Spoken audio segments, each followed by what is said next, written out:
Pong Krell. Pong Krell is one of the most universally despised characters in all of Star Wars, and unlike many others on this list, that dislike is extremely intentional. Introduced in the Clone Wars during the Umbara arc, Krell is presented as a Jedi general placed in command of the 501st Legion, while Anakin Skywalker is reassigned. From the moment he takes control, Krell establishes himself as cruel, arrogant, and completely disconnected from the clones under his command. He treats them as expendable assets rather than soldiers or individuals, issuing reckless frontal assaults that result in massive casualties with little strategic justification. What made Krell especially hated was not just his harsh leadership, but the way he openly disrespected clone troopers who had already proven themselves in countless battles.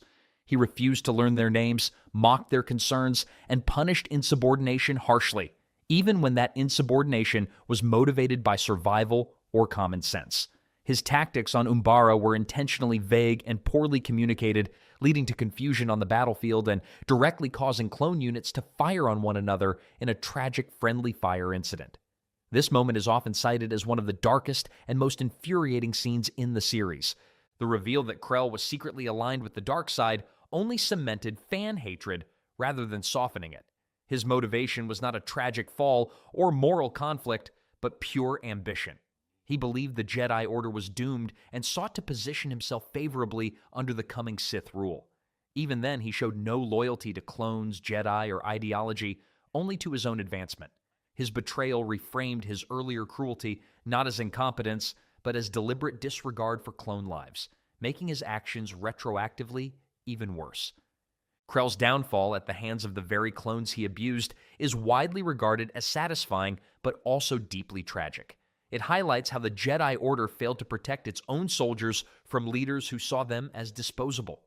Pong Krell remains unloved not because he was poorly written, but because he represents everything fans hate seeing inflicted on the clone troopers: arrogance, hypocrisy, and betrayal from someone who was supposed to protect them. Captain Phasma. Captain Phasma was introduced in The Force Awakens as a high-ranking officer of the First Order, instantly recognizable by her chrome-plated armor and imposing presence. From the outset, she was marketed as an elite stormtrooper commander and a symbol of the First Order's military power. However, despite this strong visual introduction, Phasma quickly became one of the most criticized and unloved characters of the sequel trilogy due to how little impact she ultimately had on the story. In her first appearance, Phasma is captured by Han Solo, Chewbacca, and Finn, and is forced to lower the shields on Starkiller Base with minimal resistance. This moment severely undermined her perceived authority and threat level. Rather than showcasing her as a cunning or ruthless commander, the scene framed her as easily overpowered and surprisingly compliant. For many viewers, this was the point where the character's intimidation factor collapsed entirely, and she never fully recovered from it. The Last Jedi attempted to restore some of Phasma's credibility by giving her a direct confrontation with Finn. While the duel itself was visually striking, it still did little to elevate her role. Phasma spends most of the film absent, only appearing briefly before being defeated again, this time by a former subordinate she had previously dismissed. Her death, falling into flames during the destruction of the Supremacy, felt abrupt and unearned, especially for a character who had been positioned as a major antagonist in marketing and merchandise.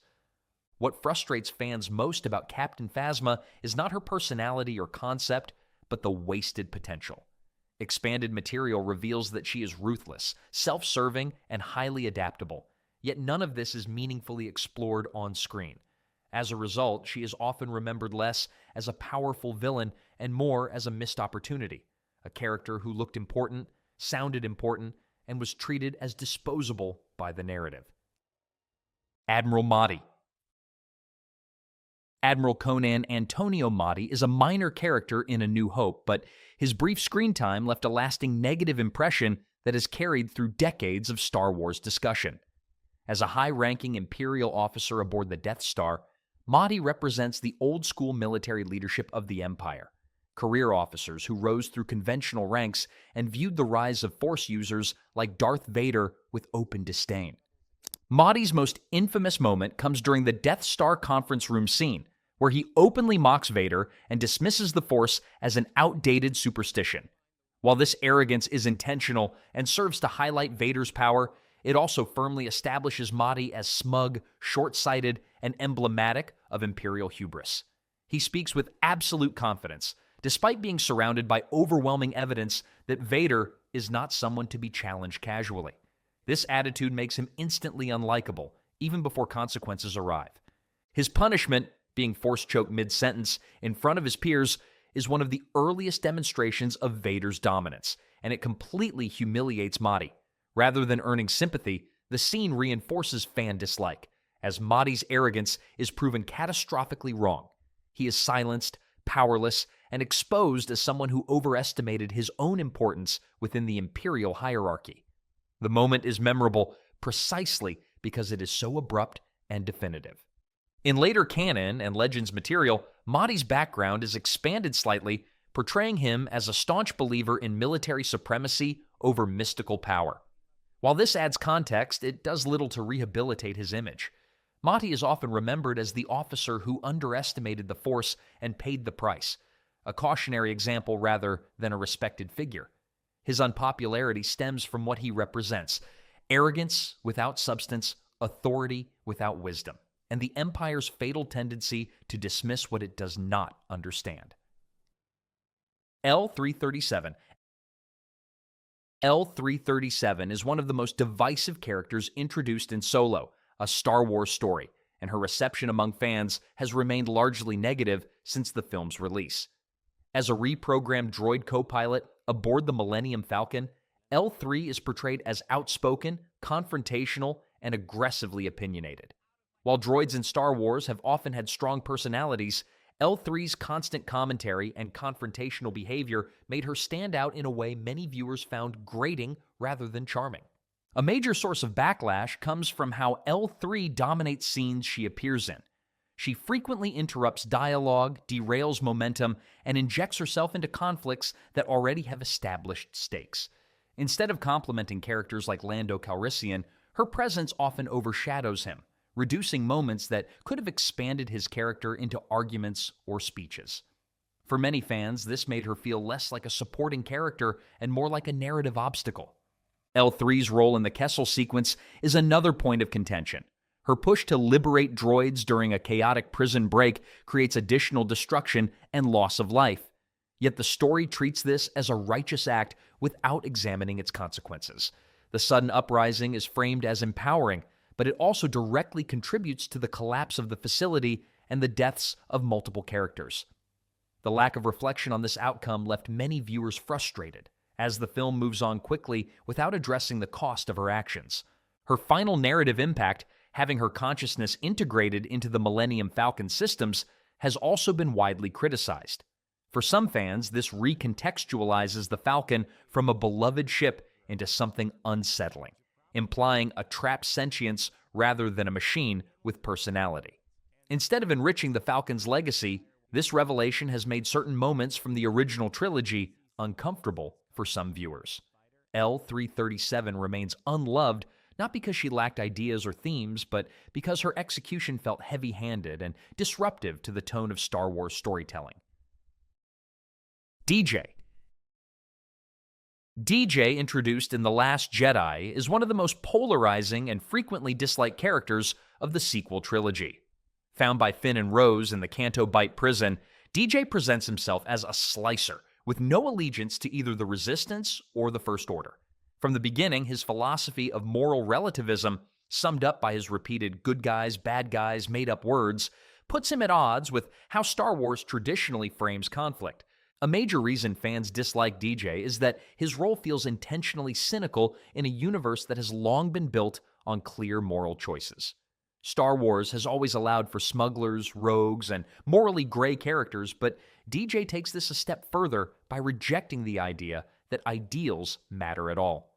Instead of adding nuance, many viewers felt this approach undercut the emotional stakes of the story, especially when placed alongside characters who are actively risking their lives for a cause. DJ's betrayal of Finn and Rose is another key factor in his poor reception. After being trusted and freed, he sells out the Resistance to the First Order with little hesitation, directly contributing to their plan's failure and the deaths of Resistance members. While the film frames this as a lesson about trust and naivete, the execution left many fans feeling that the betrayal was predictable, shallow, and ultimately pointless as DJ disappears from the story immediately afterward. What frustrates audiences most about DJ is how disposable he feels. He introduces a major philosophical idea, disrupts a central subplot, and then vanishes without consequence or resolution. There is no payoff, no lasting impact on the narrative, and no meaningful follow-up.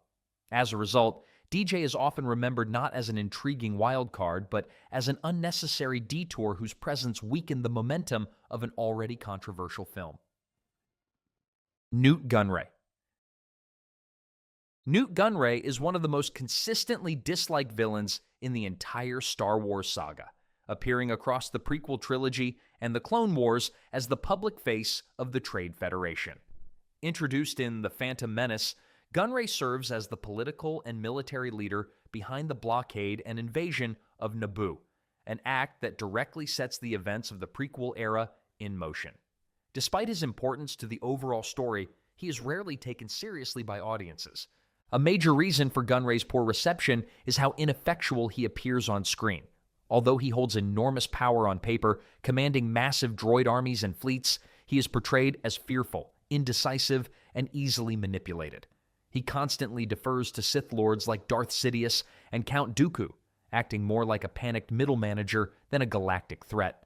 This makes it difficult for viewers to view him as a credible antagonist rather than a coward hiding behind stronger figures. His characterization also leans heavily into exaggeration, which many fans found distracting rather than engaging. Gunray's speech patterns, nervous mannerisms, and frequent pleading undermine the seriousness of the conflicts he helps create. While Star Wars has always included theatrical villains, Gunray's portrayal often crosses into unintentional comedy, especially given the scale of the suffering caused by his decisions. By the time of Revenge of the Sith, Gunray's arc ends abruptly and without much satisfaction. After escaping justice multiple times through political loopholes and Sith protection, he is ultimately killed off quickly on Mustafar alongside the other separatist leaders. For many viewers, this reinforced the idea that Gunray existed primarily as a plot device rather than a fully realized character. Despite his role in sparking a galactic war, he is remembered less for menace and more for incompetence, making him one of the most unloved figures of the prequel era.